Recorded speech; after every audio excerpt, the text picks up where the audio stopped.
Bonjour, le 31 mars prochain, les Échos accueilleront la journée du Forum de la transition énergétique. Quels sont les enjeux pour l'énergie en France dans les années à venir? Quel visage aura l'énergie dans les années à venir? Pour en parler au cours de cette journée de débat, les débats seront introduits par François Brottes, député très impliqué dans les questions énergétiques. Et la matinée se conclura par un déjeuner-débat avec Jean-Bernard Lévy, le président-directeur général d'EDF. Pour entrer dans le vif du sujet et commencer à aborder cette matière de la transition énergétique, j'ai la chance d'accueillir aujourd'hui Bernard Salat, qui est le directeur de la R&D du groupe EDF. Première question peut-être d'abord, la R&D chez EDF, pourquoi est-ce qu'on fait de la R&D? On se dit que vous avez des fournisseurs industriels, est-ce que vous avez vraiment vocation en interne à être comme ça dans la R&D? D'abord bonjour, alors la R&D d'EDF, notre mission elle est relativement simple. Elle est double. Un, aider nos grands business à encore améliorer leur performance. Et puis deux, préparer nos métiers de demain. Donc vous êtes un peu une sorte de consultant en interne pour le groupe EDF. Hein. Voilà, on est un apporteur d'expertise, de savoir-faire, de connaissances. On utilise ça au quotidien pour aider nos collègues à encore améliorer leur performance. Combien de personnes aujourd'hui travaillent dans la division R&D de EDF? Alors la R&D d'EDF, c'est 2000 personnes. C'est un budget d'environ 500 millions d'euros. C'est 10 centres de recherche, 3 en France et 7 à l'international, aux deux bouts du monde. En Chine, aux États-Unis, puis beaucoup en Europe, hein, Angleterre, Allemagne, Italie, Pologne. Bon, l'Europe, c'est un peu notre jardin. D'accord. Et alors l'idée, c'est quoi? C'est d'améliorer surtout l'existant, c'est de faire de l'innovation incrémentale, ou vous êtes là pour essayer de provoquer un peu des ruptures et d'imaginer ce que sera l'évolution de l'énergie dans les décennies à venir? Bah, écoutez, les deux. Hein, les deux. Aujourd'hui, EDF, son grand enjeu, c'est la transition énergétique. La transition énergétique, c'est la maîtrise de l'énergie, c'est pas de CO2, moins de CO2, et c'est des prix compétitifs. Alors, en matière d'électricité, la performance d'EDF, aujourd'hui, elle est bonne. On a un point de départ qui est plutôt positif en France. On est, je dirais même, très bon. 95% de notre production d'électricité est sans CO2, 75% nucléaire, 20% d'hydraulique en France. Avec un prix qui reste compétitif. Hein. 35 grammes de CO2 par kilowattheure, 350 en Europe, dans les ordres de grandeur, et les prix les plus compétitifs d'Europe.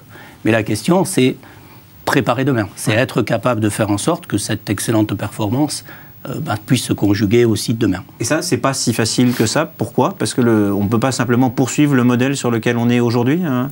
Parce que il nous faut préparer des technologies nouvelles, il nous faut travailler à la fois sur le renouvelable intermittent, aujourd'hui qui fonctionne, mais qui est encore intermittent, ça veut dire c'est comme le solaire qui ne marche pas tout le temps, ou l'éolien, parce qu'il faut du soleil et du vent. Il y a de la variabilité, donc il faut améliorer, diminuer les prix de ces technos, mais en même temps mieux les intégrer dans les réseaux. C'est aussi la dimension locale, le décentraliser, faire en sorte que nos concitoyens, qui veulent être proches de leur technologie de maîtrise de l'énergie, et de l'énergie en général, puissent également avoir leur mot à dire. C'est aussi travailler encore sur la sûreté de nos installations existantes. C'est aussi travailler sur les réseaux. C'est aussi intégrer toute la dimension du digital.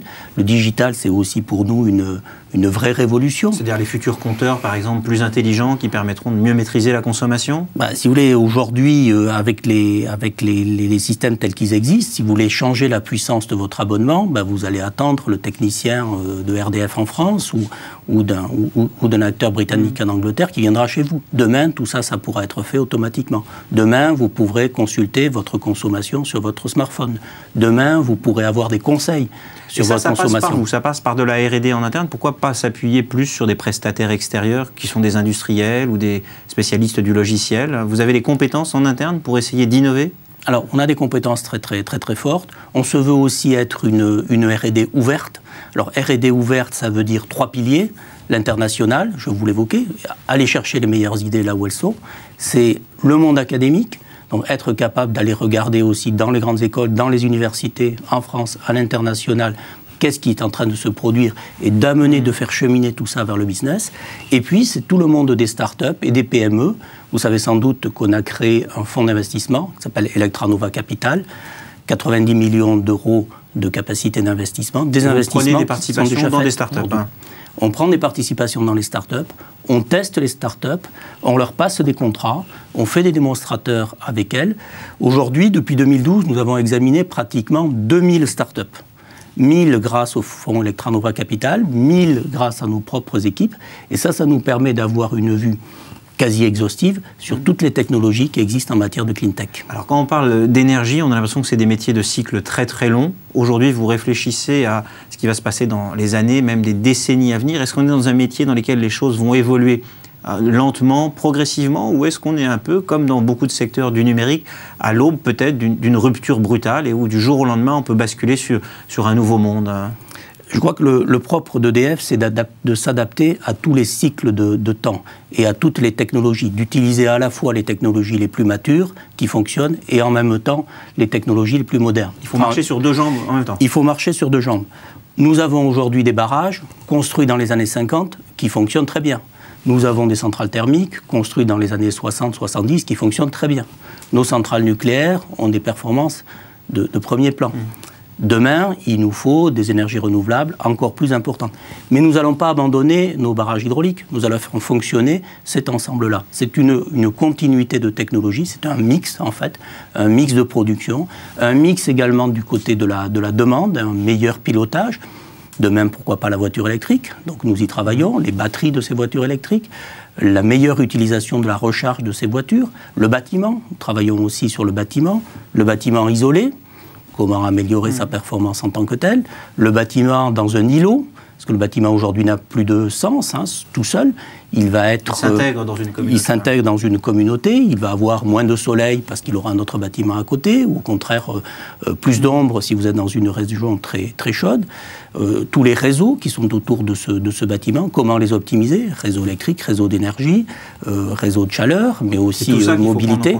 Voilà, c'est un ensemble. Donc si vous voulez, notre métier, c'est un métier de systémier, un métier d'architecte, de liaisonner des équipements individuels, des systèmes ensemble, et de les optimiser. Dernière question, est-ce qu'un grand groupe comme EDF, qui est présent depuis si longtemps sur le territoire français, qui a une infrastructure historique, des réseaux historiques, est capable d'innover et véritablement de prendre des risques? Parce que prenons l'exemple, par exemple, de la production d'électricité décentralisée. Est-ce que si demain, on produit autrement l'électricité, ça ne risque pas aussi de vous fragiliser? C'est-à-dire, est-ce que vous n'êtes pas prisonnier de vos investissements passés qui vous empêchent peut-être de prendre de vrais risques et d'aller vers des technologies de rupture? Je vais vous livrer ma conviction. Demain, je pense que nous fonctionnerons à deux échelles. Des échelles locales qui sont des endroits d'optimisation. Si vous avez de la géothermie sous votre sol, pourquoi pas l'utiliser? Si vous êtes dans une ville qui produit des déchets, pourquoi pas les brûler? Donc une optimisation locale, mais en même temps, tout ça dans un grand système national, voire international, parce que c'est ça qui permet d'assurer une sécurité de fonctionnement. Si vous n'avez que des éoliennes sur votre ville, sur votre territoire, et qu'il n'y a plus de vent, bon, vous serez tout à fait heureux de bénéficier de l'alimentation électrique globale venant de l'ensemble du réseau national. Donc je crois qu'il ne faut pas opposer, n'opposons pas local-global. Il faut les faire fonctionner ensemble, chacun à leurs échelles, chacun avec leur intérêt, chacun avec leur complémentarité. Le réseau national peut apporter une certaine résilience, mais les réseaux locaux aussi peuvent apporter du support si jamais il y a une catastrophe globale qui se produit. Donc c'est ça que l'on veut faire. À la fois travailler sur toutes les échelles de temps et à la fois travailler sur toutes les échelles d'espace. Merci. Merci beaucoup et je vous donne à tous et à toutes rendez-vous pour le Forum de la transition énergétique le 31 mars.